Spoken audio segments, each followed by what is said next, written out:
This is a 31-year-old female patient with 2 single-tooth gaps in the maxilla.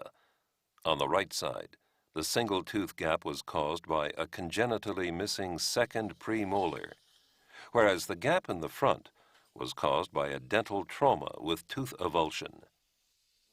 The panoramic radiograph shows the original status with the baby tooth in the second premolar site still in place and the single tooth gap in the front.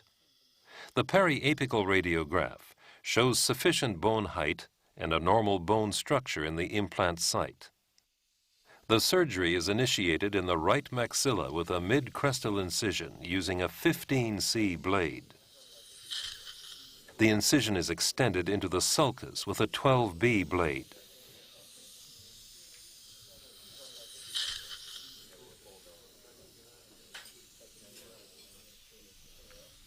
Tissue elevation is begun with the small Hugh-Freedy instrument in the papillary region. The paddle-shaped end is used for the palatal flap. As a result, 2 small mucoperiosteal flaps have been raised without relieving incisions.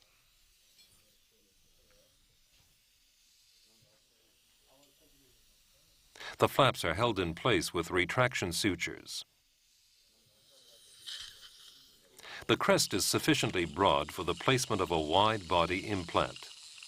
The crest is smoothened with a 4 mm round burr rotated counterclockwise under copious cooling with chilled saline. The preparation of the implant bed is again initiated with the first round burr to mark the implant position. The mark is widened with the second round burr.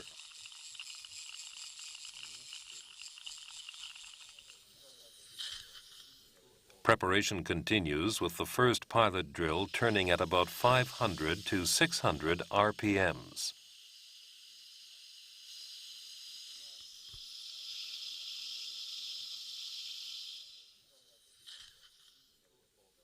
The appropriate implant position is checked using the depth gauge with a 5 mm ring.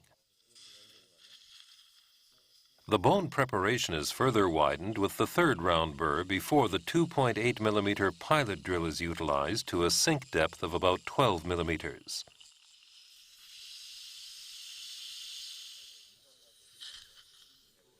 The correct dimensions are checked with the depth gauge.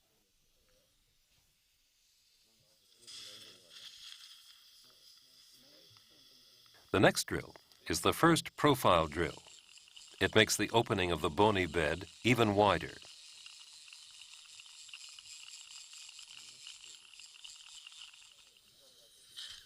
Bone preparation continues with the 3.5 mm twist drill to the same sink depth.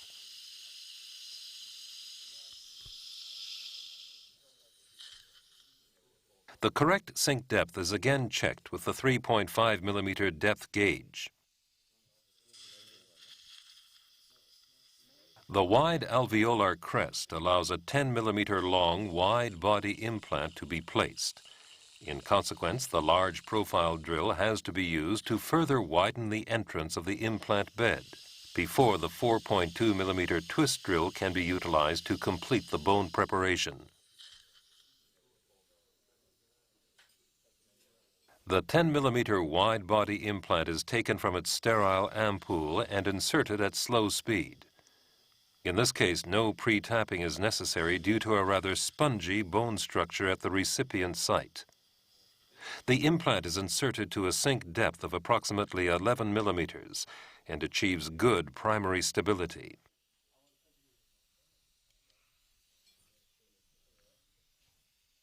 Using the holding key, the insertion device can easily be removed by rotating it counterclockwise.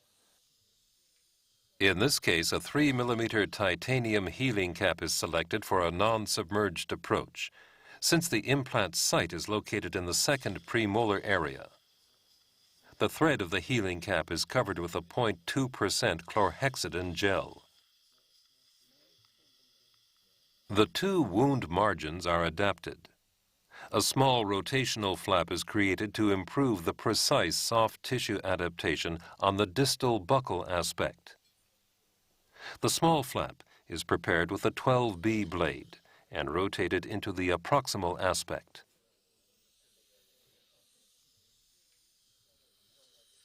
The small flaps are fixed with 2 interrupted sutures.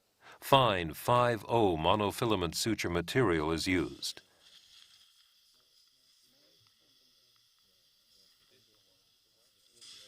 After 20 minutes, the first surgery is completed, allowing an implant restoration to follow in 6 weeks.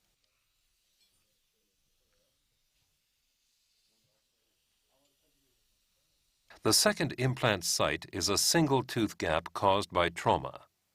The radiograph reveals sufficient bone height and a normal bone structure. The clinical status shows the single tooth gap with a slight buccal flattening.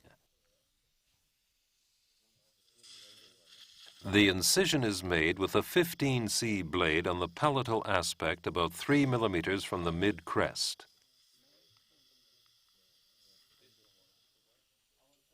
Then a 12B blade is used to extend the incision through the sulcus to the buccal aspect. The papillae are carefully loosened with the Hugh-Freedy instrument.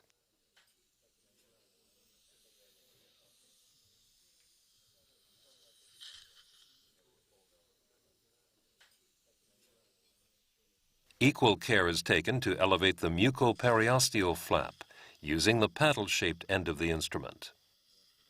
Due to the buccal concavity, soft tissue grafting is planned to improve the soft tissue contours.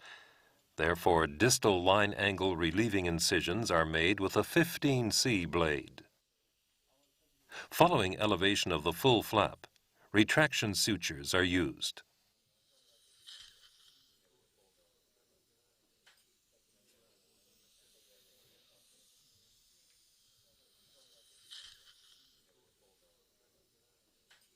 An amalgam tattoo on the periosteal surface is removed, also with a 15C blade. The intrasurgical site analysis demonstrates no disturbances from the nasal palatal canal and shows a crest width of at least 6 millimeters, sufficient for a standard implant placement without bone grafting. The perio probe indicates no major buccal atrophy, allowing a standard Straumann implant to be placed in an appropriate position. As the next step, the 4 millimeter round burr is used in a counterclockwise direction for a bone scalloping procedure to flatten the crest slightly without touching the interproximal bone. The buccal mirror view perfectly demonstrates the scalloping of the alveolar crest. The scalloping imitates the natural architecture of the bone around the adjacent teeth. The measurement of the crest width with a caliper shows a sufficient width of more than 6 millimeters.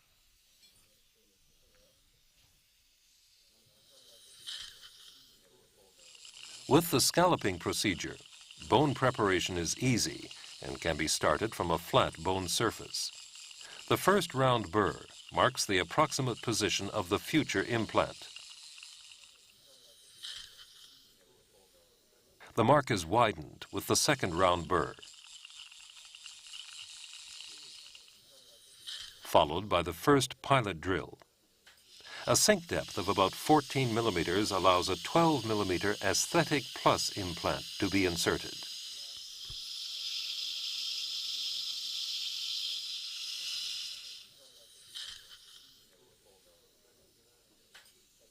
The depth gauge with the 5 millimeter ring is inserted to check the implant position mesiodistally and orofacially. The implant position is appropriate in both directions.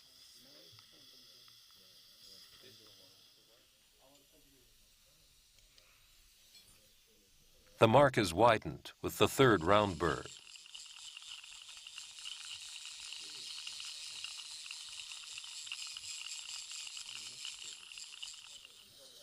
Bone preparation continues with the second pilot drill that is kept fully cooled with a chilled saline solution.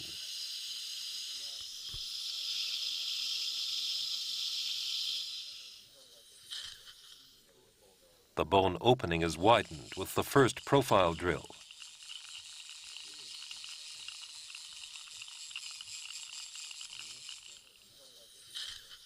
Followed by the twist drill, again to a sink depth of 14 millimeters.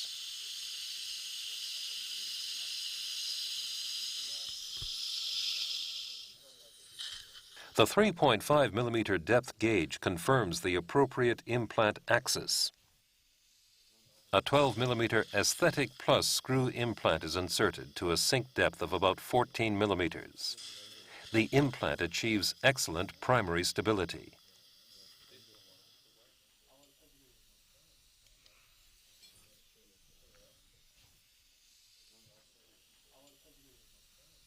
After using the holding key, the insertion device is removed. The site analysis demonstrates an excellent implant position in all three dimensions. In the mesiodistal and orofacial direction, the implant shoulder is positioned in the so-called comfort zones. The buccal view in the mirror clearly shows that the implant is also well positioned in the coronoapical direction. The implant shoulder is located approximately 1 millimeter apical to the cemento-enamel junction of the adjacent contralateral tooth. A 2 millimeter healing cap with a buccal bevel is utilized in this situation. A 0.2% chlorhexidine gel is applied to the healing cap. The bevel is adjusted to the buccal aspect to avoid a sharp corner that could create a soft tissue problem. Finally, the healing cap is stabilized with a hand screwdriver. The soft tissue flap is readapted. It's clear that the buccal concavity should be corrected with a soft tissue graft to achieve aesthetic soft tissue contours. Therefore, an incision of the periosteum is made to release the flap in a coronal direction. Following a palatal anesthesia, the harvesting of a soft tissue graft is initiated with the incisions. Since the mucosa is rather thin, it's decided to harvest a combined full-thickness, partial-thickness graft.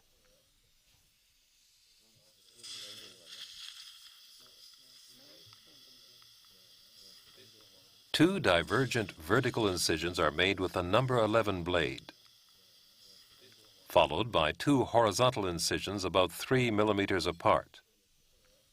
Then a mucosal flap is prepared with a 12B blade, keeping the superficial flap rather thin.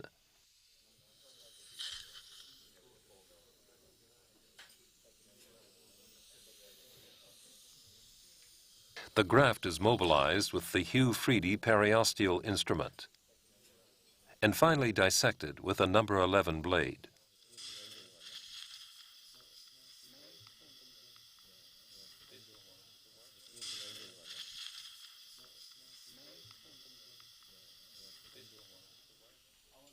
The graft is prepared. The thin epithelial layer of the full thickness portion is carefully removed with a blade. The soft tissue graft is placed into position and attached with a mattress suture to the full thickness flap. This will not only improve the stability of the graft, but will also help establish intimate contact between the graft and the vascularized flap. For this, a resorbable 5-0 vicryl suture is used.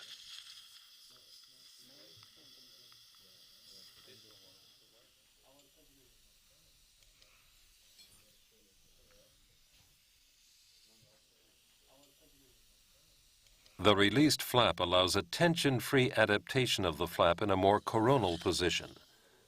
The wound is closed with two interrupted sutures consisting of fine, non-resorbable 5-0 suture material.